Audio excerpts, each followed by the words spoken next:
So hi everybody, welcome to the IHR Food History Seminar. We are delighted this week to have with us Michelle Mart, who is professor at Penn State University at Berks campus. Michelle is a cultural historian who focuses on food, environment, and foreign policy. So tonight or today, she's going to talk to us about her research in relation to her forthcoming book, which is a similar title. So the book is called Six Women Who Shaped What Americans Eat, Food Choice in an Age of Abundance. So it's out in July, I believe, Michelle, right? And so it's from the University of Alabama Press. So we shall look forward to that. Michelle also has a number of other publications, including Pesticides, A Love Story, America's Enduring Embrace of Dangerous Chemicals, and also Eye on Israel, How America Came to View Israel as an Ally. So all sound really interesting and engaging, but tonight we're going to focus on your current work. So I will hand it over to you, and I'll flag you at the sort of 35-40 minute mark as well. Okay.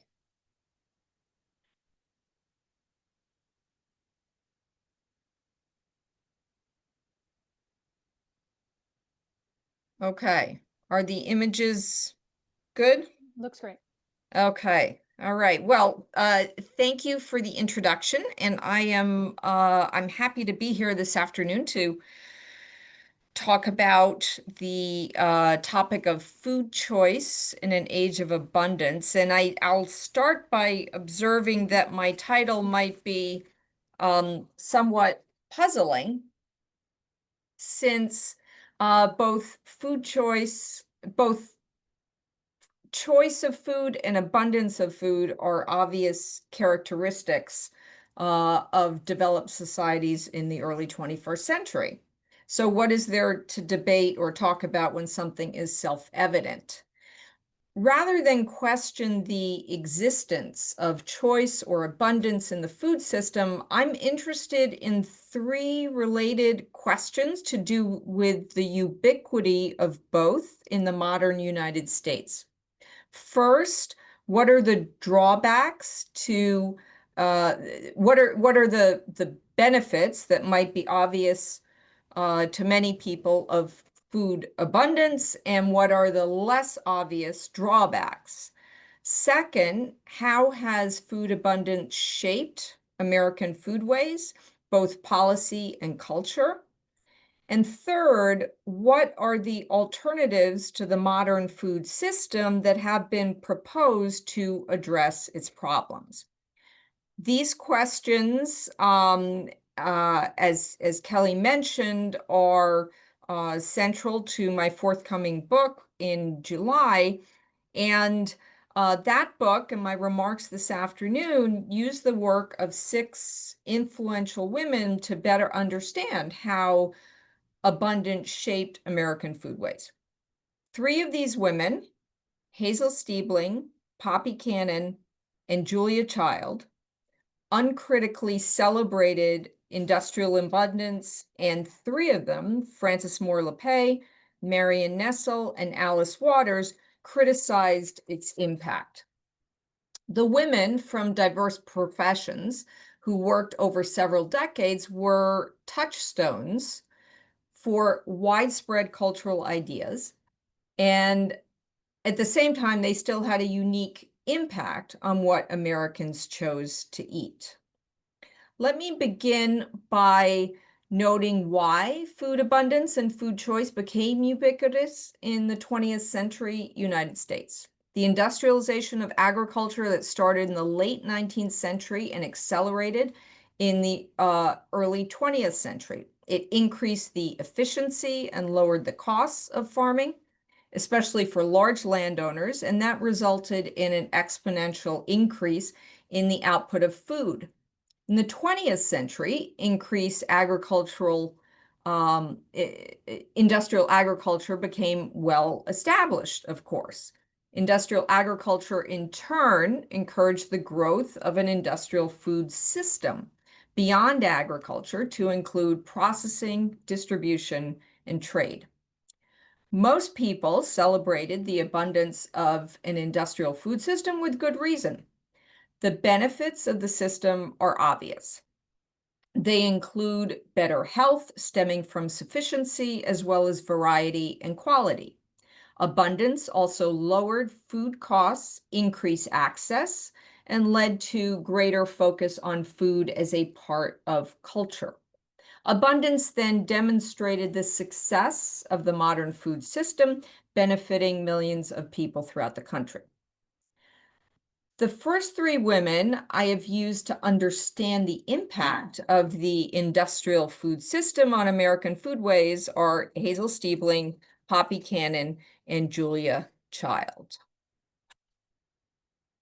Hazel Stiebling was a nutritionist for the USDA for more than 3 decades and helped to shape government nutrition guidelines, as well as the National School Lunch Program. Near the end of her career, she was the first woman to earn the President's Award for Distinguished Federal Civilian Service, which is the highest recognition for civilian employees in the government. Stiebling was a nutritionist trained in chemistry. She completed her PhD at Columbia University in 1928, and soon after that, she began her work at the USDA. She worked throughout the 1930s on improving nutrition for all Americans, especially for those who struggled financially during the Great Depression. Along with nutritionists in the department, she created easy-to-follow meal plans to maximize nutrition, paying particular attention to vitamins, minerals, amounts of protein, carbohydrates, and fats. And in her plans, ideal nutrition could be achieved with the most expensive foods as well as the humbler fare. So with rice and legumes or with steak. In the 1940s, the concept of an RDA, or the recommended daily allowance that she helped design, was used for wartime planning, for military personnel, and for food aid to civilians abroad. Soon after World War II, RDAs were then used to help design school lunches in a new government program, as well as government nutrition guides known as the Basic 7 and later the Basic 4. And you can see images of both here. The Basic 7 started during World War II and then continued after, and then the Basic 4 was launched at the end of the 1950s. The work of Stiebling and other nutritionists was a continuation of this scientific approach to food that was pioneered in the Progressive Era and that focused more on the nutritional components of various foods more than on the food itself. This paradigm has been dubbed nutritionism by the scholar Georgi Skrinis. For Stiebling and other policymakers at the USDA, the most important goal of diet and food choice was to maximize nutrition. Moreover, Stiebling celebrated the abundant food available in a modern supermarket, and she did not question its origin nor its purity. In sum, Stiebling's approach to food was utilitarian, and her goal was good health. Two of the other women I discussed could not have been more different than from the scientist Hazel Stiebling, Poppy Cannon and Julia Child. Let me start by describing Poppy Cannon. Cannon first became famous for her best-selling cookbook. You see the cover here, published in 1951, the Can Opener Cookbook. Unlike the scientist Stiebling, Cannon hardly mentioned nutrition in this and her later cookbooks. Instead, Cannon encouraged her readers to think more about the impression that a meal made. Quote, "A chef does not serve a dish, he presents it. Much of the difference between just cooking and Epicurean cooking is the difference in the way the food is served." Indeed, Cannon made it clear that the presentation was more important than the preparation, and certainly more important than the nutritional content or taste of a meal. More than telling people what they should eat, Cannon aimed to shape what people desired. For Cannon, finding pleasure in food was more important than checking off nutrient requirements. Cannon's food advice had a different focus than Stiebling's, but both operated in a post-war America in which food abundance and industrial production was assumed, and food was a consumer item to be bought in a modern supermarket. In addition, both assumed that women had a unique role in deciding what people ate. And in particular, Cannon offered advice about what middle-class white women should cook and serve to their families. Cannon's influence came not only from her first and most famous cookbook, but from several others that followed, as well as her editing and writing that she did for a number of publications. These included Mademoiselle, Cosmopolitan, Ladies' Home Journal, among others. The central premise of Poppy Cannon's food advice was that prepared ingredients, processed food, could be used in multiple imaginative ways to create gourmet meals. Cannon not only gave permission to her readers to use processed ingredients, but she celebrated their possibilities, writing, quote, "The can opener is fast becoming a magic wand." The metaphor of a magic wand was telling, and one that Cannon used often. It conveyed the idea of creating something with very little work. She laid out the ground rules of her book thus. Every recipe includes a shortcut, a canned or quick frozen food, a mix or a new or simplified way to arrive at a particularly delectable result. Some of her so-called recipes consisted of rather simple additions to a can of soup, while others veered off into more elaborate, puzzling directions. For example, Cannon's black bean soup Guatemala added a teaspoon each of meat extract, onion juice, and kitchen bouquet browning and seasoning sauce, and a couple of tablespoons of sherry to a can of soup. Some of Cannon's other soup recipes included either more elaborate or more unappetizing combinations. For example, she recommended reheating clam broth from the store with a tablespoon of catsup topped with whipped cream. Quote, "A spoonful of tomato catsup or tomato sauce stirred into the broth gives it an appetizing pink glow." In all different food categories and in her different books, Cannon had simple recipes that were little more than serving methods and ones that were more elaborate with multiple steps. And she had a few favorite products along with Kitchen Bouquet. She loved using Campbell's condensed soups, especially cream of chicken, cream of mushroom, and cream of celery to make sauces. She said that sauces, quote, she said that sauces were important because they elevated every meal, saying, quote, "In a small, inexpensive can of condensed soup, it is possible to find almost the same concentration of flavor, the same blending of ingredients, all done for you." Convenience foods were appealing, not only for their intrinsic qualities, but also for their affordability and widespread availability in grocery stores. And the grocery stores had increased in size and the number of products they carried exponentially since World War II. Cannon was thus writing at a time that has been dubbed by some observers the golden age of industrial food in the United States. Now, let me shift to a different sort of figure, and that is Julia Child. She is pictured here with her husband, Paul. Julia Child also encouraged her readers to express their creativity through the foods available in a modern American supermarket. Julia Child is probably the most famous of the 6 women I discuss. She had a long career as a cookbook author, television personality, newspaper columnist, and a cultural symbol of quality cooking. She first became famous as the co-author of the book Mastering the Art of French Cooking in 1962. and she soon parlayed the book into a public television program called The French Chef. Over the years, she had many television shows and published several books.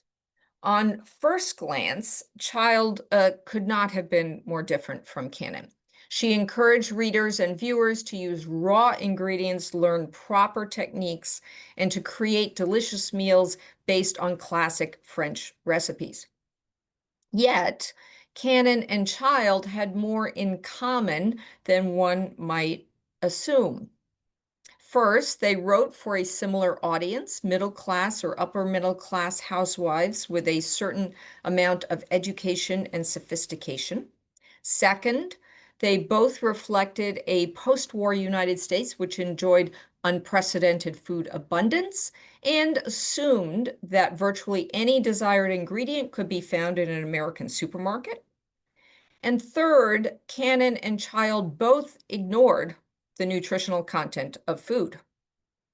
Child's love of French cooking rested on three pillars: taste, seriousness of purpose, and proper techniques.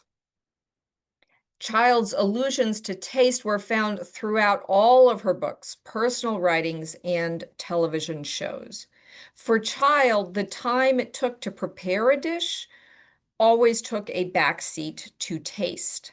One of the messages found throughout Mastering the Art, and that Child continued throughout her career, was that cooking should always be measured by taste, not the speed with which it was accomplished. For example, a little later in her career, she wrote to James Beard in the midst of a James Beard, in the midst of a series of experiments with different flours and recipes for breads. She was testing out recipes and responding to the pressure to come up with a faster method for bread making. And she concluded with exasperation, "All the quick methods I've experimented on give a bready look, but an immature and uninteresting taste. I am tired anyway of all this quick business. All I'm interested in is something damn good to eat, and I don't care how long it takes." There was another important guiding principle in Mastering the Art. In Child's foreword, she reassured her readers that no out-of-the-ordinary ingredients would be needed. In fact, she wrote that the book could well have been titled French Cooking from an American Supermarket.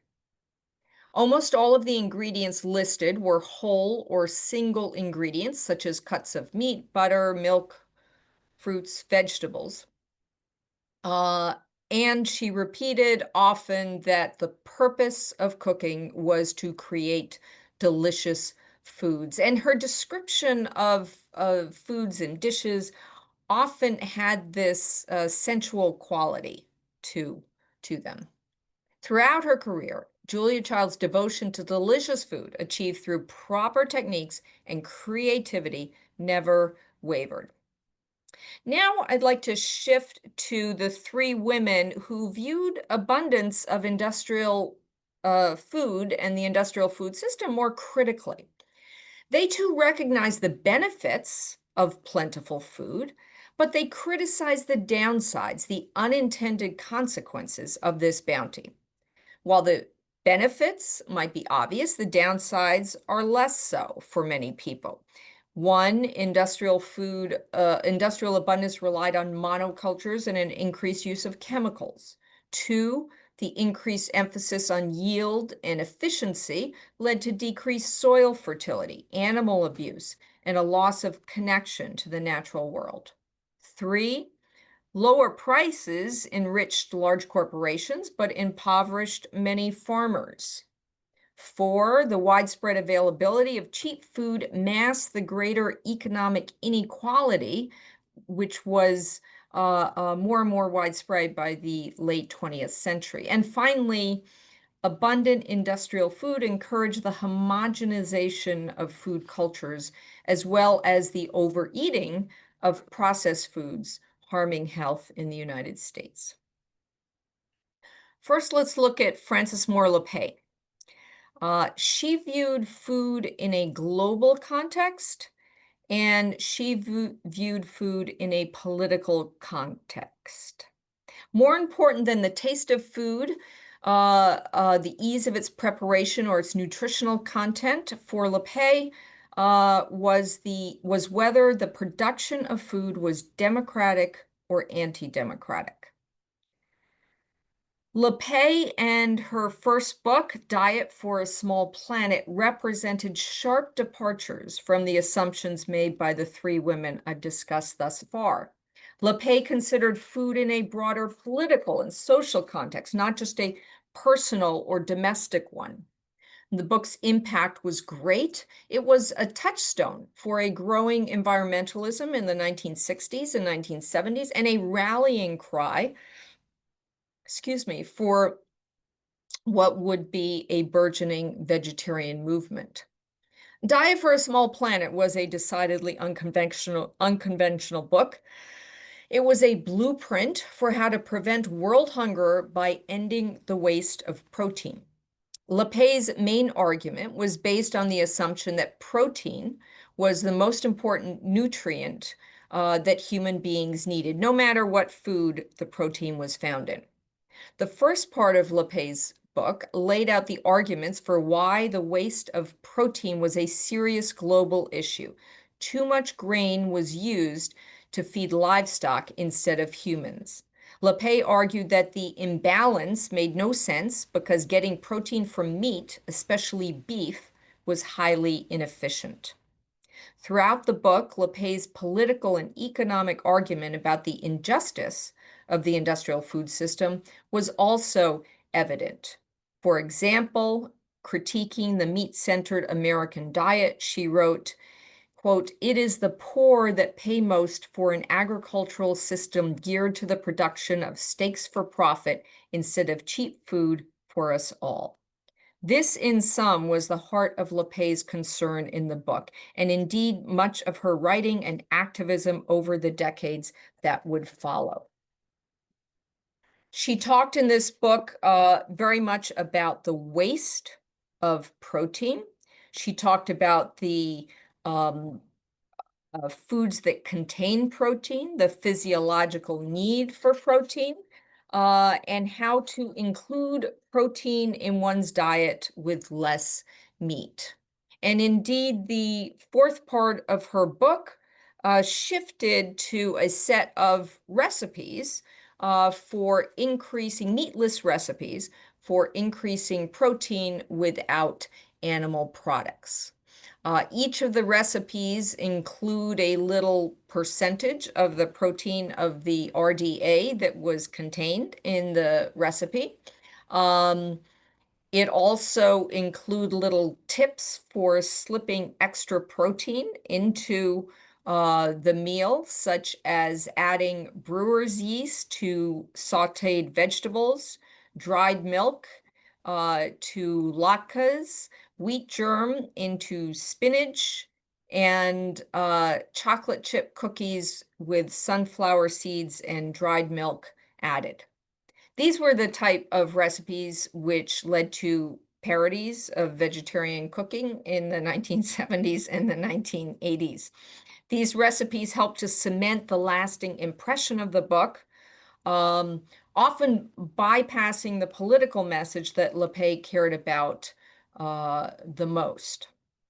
LePay thus became known as the, quote, godmother for modern vegetarianism in the United States.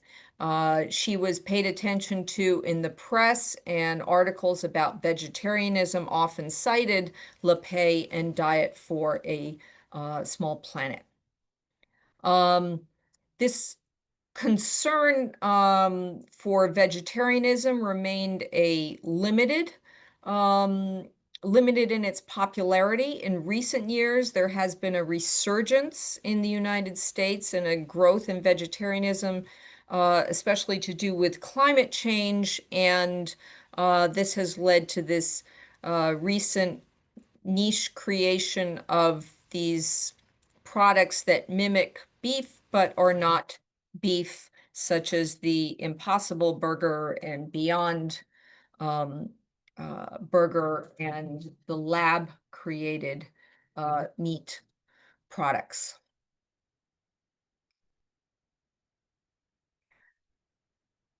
Marion Nestle was another critic of the industrial food system and the abundance that it spawned.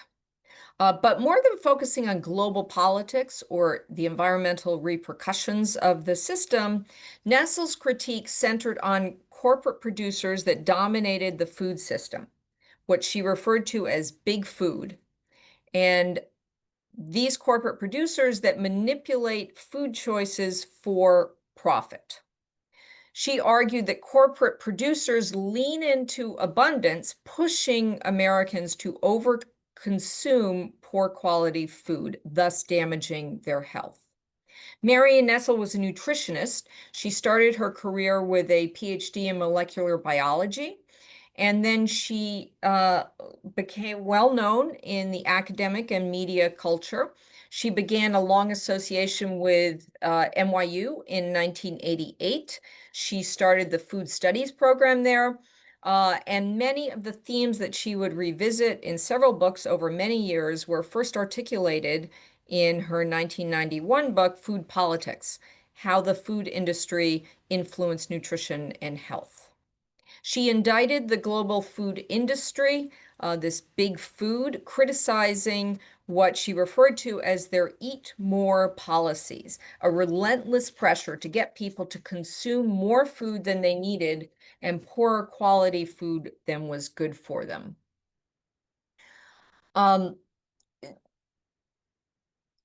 She explained and argued that with the production of an abundant food supply, big food was constantly looking for new ways to use this abundance with an introduction of various and new processed foods. She argued that there was an inherent conflict between the food industry pushing an eat more approach and modern scientific knowledge about health and nutrition. She argued that the advice of nutritionists routinely clashed with the self-interests of food companies.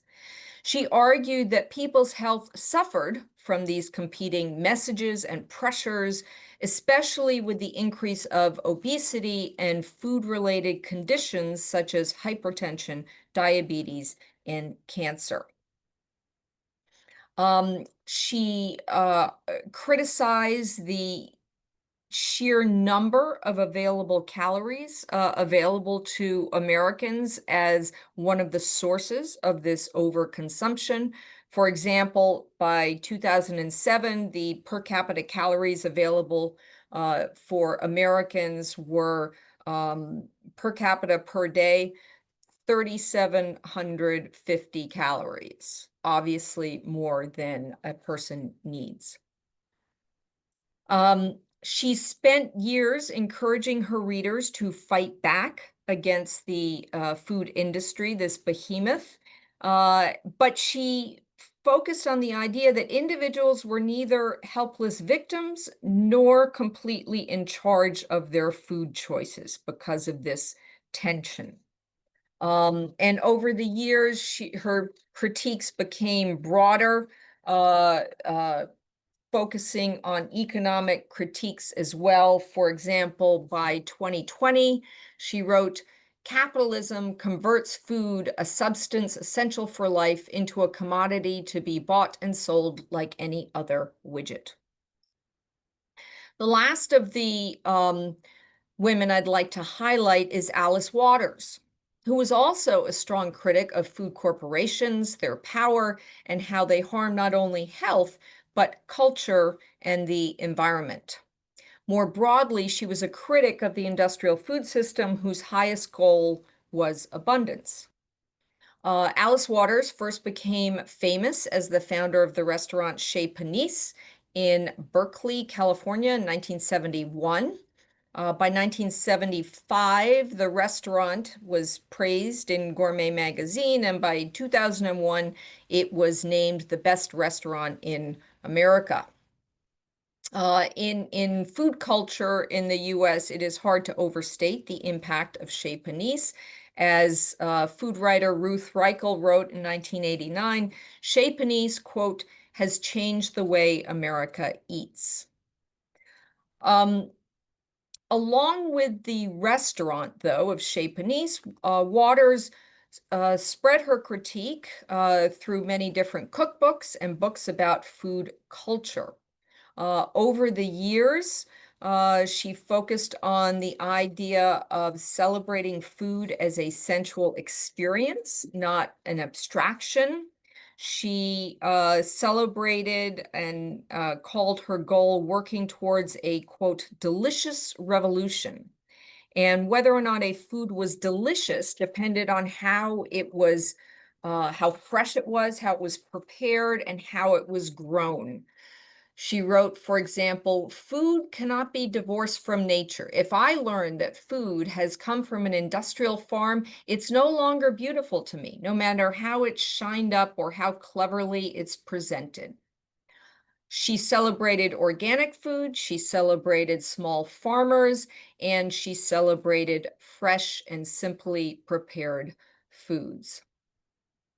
Waters was thus instrumental in creating what has been referred to as the new food movements, including farm-to-table restaurants and greater emphasis on organic foods.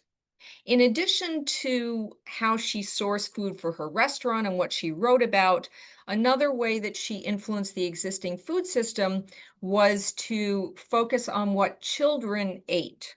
She created a project called the Edible Schoolyard in 1995, which was a collaboration with a local middle school near her restaurant. And at this project, the children would uh, focus on the gardening and the picking and the cooking, and they would eat together. And so it was to include lessons that were scientific, agricultural, historical, about food culture. And it was a very successful project. It attracted a lot of publicity. There were hundreds of visitors from around the world. It was replicated at many other schools, and it created its own affiliate projects as well. By 2020, there were more than 7,000 similar programs in different countries, and a number of people have observed that what Michelle Obama did at the White House was really a product of the Edible Schoolyard project. And one last example I'd like to mention about how Waters challenged the existing food system was in her most international work, and that was with slow food. The slow food movement was founded by the Italian activist pictured here with Waters, Carlo Petrini, in 1986. And the slow food movement was dedicated to preserving the diversity of the world's foods and to challenging the industrial ethos of how food was prepared and ingested and what it stood for in people's life.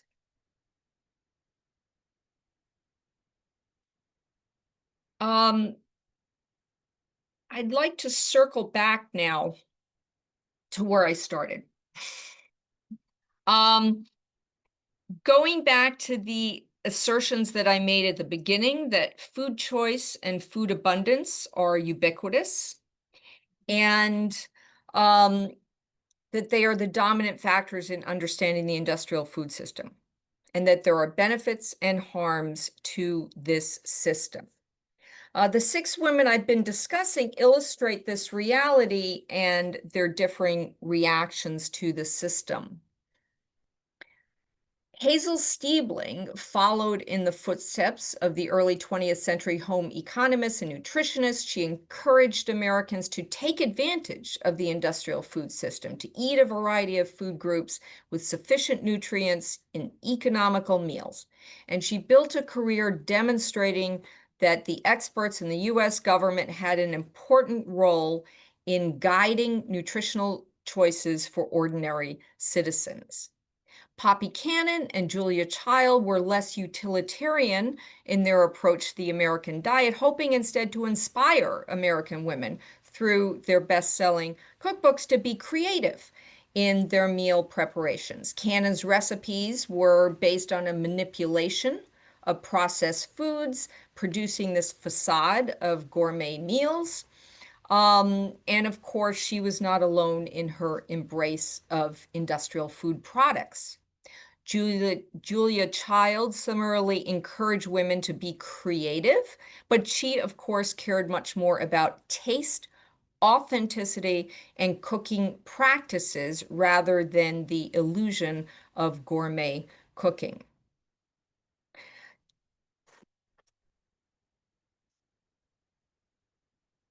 The second three women that I discussed parted ways with Hazel Stiebling, Poppy Cannon, and Julia Child, and challenged this unproblematic view of the industrial food system.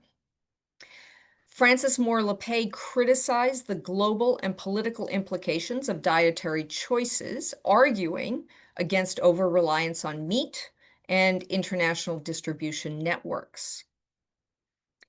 For many people, Lappé became this apostle of American vegetarianism, even though her argument was much broader and political than that.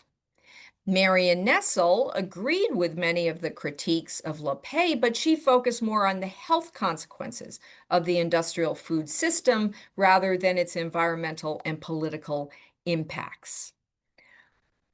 She summarized her message over many decades to her readers and to ordinary citizens, saying, quote, "If you recognize that you are being sold food as a commodity and that every product has a lobbying organization whose job it is to encourage you to eat more of that food, I think it's easier to be discriminating."